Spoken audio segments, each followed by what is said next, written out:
নামাজে সালাম ফেরানোর আগে ছোট্ট এই দোয়াটা পড়বেন। আপনার যদি পাহাড় পরিমাণ ঋণও থাকে আল্লাহ তাআলা মুক্তির ব্যবস্থা করে দিবে। ছোট্ট এই দোয়াটা হাদিস সম্মত দোয়াটা, একেবারে পরীক্ষিত একটা দোয়া, সাইয়েদনা আলী রাদিয়াল্লাহু তাআলা আনহু থেকে বর্ণিত। ছোট্ট এই দোয়াটা পড়বেন, আমরা অনেকেই পারি এবং আমি মস্ক করে আপনাদেরকে শিখিয়েও দেব। এই ছোট্ট দোয়াটা পড়বেন, পাহাড় পরিমাণ ঋণ আছে, ঋণে জর্জরিত আছেন, ঋণের বোঝায় চাপা পড়ে আছেন, এই দোয়াটা পড়বেন, আল্লাহ তাআলা ঋণ মুক্তির ব্যবস্থা করে দিবে গায়বী মদদ দ্বারা। অনেকে বলবেন যে হুজুর ঋণ মুক্তির দোয়া তো অনেক বলছেন, অনেক তো পড়ে আসতেছি, কিন্তু কবুল হয় না। কবুল হবে কি করে?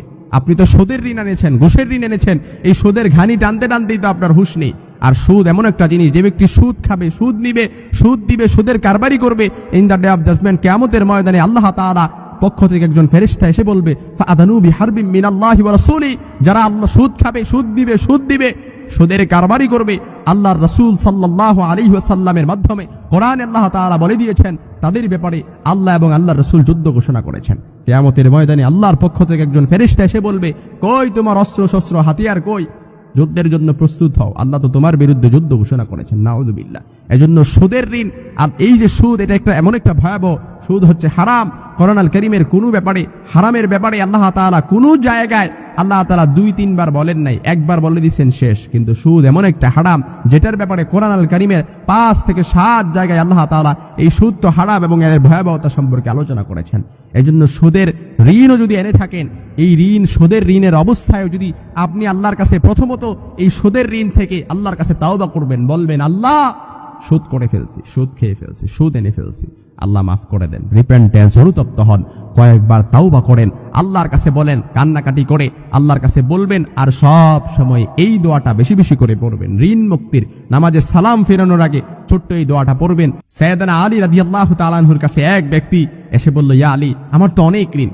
সাইয়েদনা আলী রাদিয়াল্লাহু তাআলা আনহু ওই ব্যক্তিকে রাসূল সাল্লাল্লাহু আলাইহি সাল্লামের শেখানো ঋণ মুক্তির এই দোয়াটা শিখিয়ে দিয়েছেন, আর বলেছেন, রাসূল আমাকে শিখিয়েছেন এই দোয়াটা যদি কোনো ব্যক্তি পড়তে পারে, তার যদি পাহাড় পরিমাণ ঋণও থাকে, আল্লাহ তাআলা মুক্তির ব্যবস্থা করে দিবে।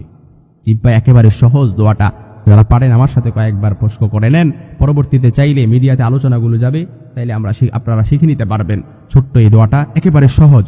আল্লাহুম্মা কফিনি, আল্লাহুম্মা কফিনি, আল্লাহুম্মা কফিনি। একবার, আমি কয়েকবার শুধু আপনাদেরকে বোঝানোর জন্য বলছি।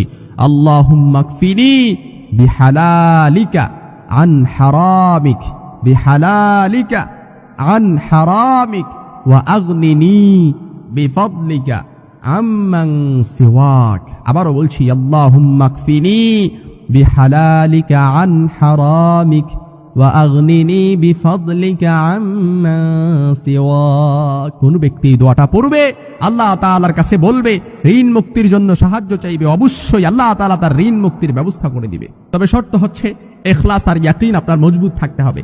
আপনার আল্লাহর উপর যত ভরসা থাকবে, ইয়াকিন থাকবে, ইখলাস থাকবে, আপনার আল্লাহর প্রতি যতটা কনফিডেন্স আপনি রাখতে পারবেন, তত বেশি আল্লাহ তাআলা আপনার দোয়াটা সাথে সাথে কবুল করে দিবে।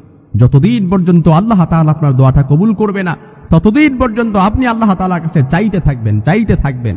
আর আপনার মনের ভেতরে এই ইয়াকিনটা রাখবেন, অবশ্যই একদিন না একদিন আল্লাহ তাআলা আমার মুক্তির ব্যবস্থা করে দিবে।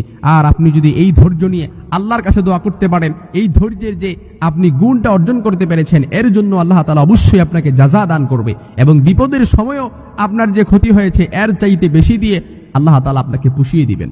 আল্লাহুম্মা কফিনি বিহালালিকা আন হারামিক ওয়া আগনিনি বিফদলিকা আম্মান সিওয়াক।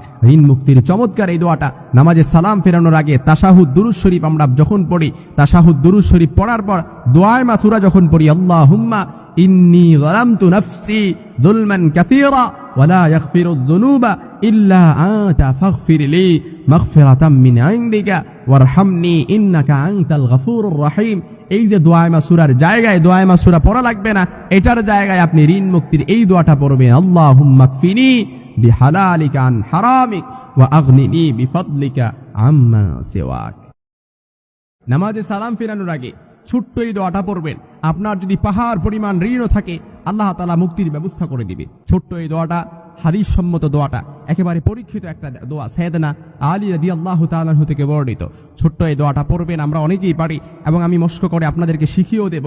এই ছোট্ট দোয়াটা পড়বেন, পাহাড় পরিমাণ ঋণ আছে, ঋণে জর্জরিত আছেন, ঋণের বোঝায় চাপা পড়ে আছেন, এই দোয়াটা পড়বেন, আল্লাহ তাআলা ঋণ মুক্তির ব্যবস্থা করে দিবে গায়বী মদদ দ্বারা।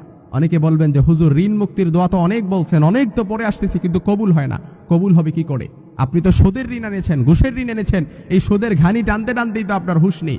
আর সুদ এমন একটা জিনিস, যে ব্যক্তি সুদ খাবে, সুদ নিবে, সুদ দিবে, সুদের কারবারি করবে, in the day of judgement, কিয়ামত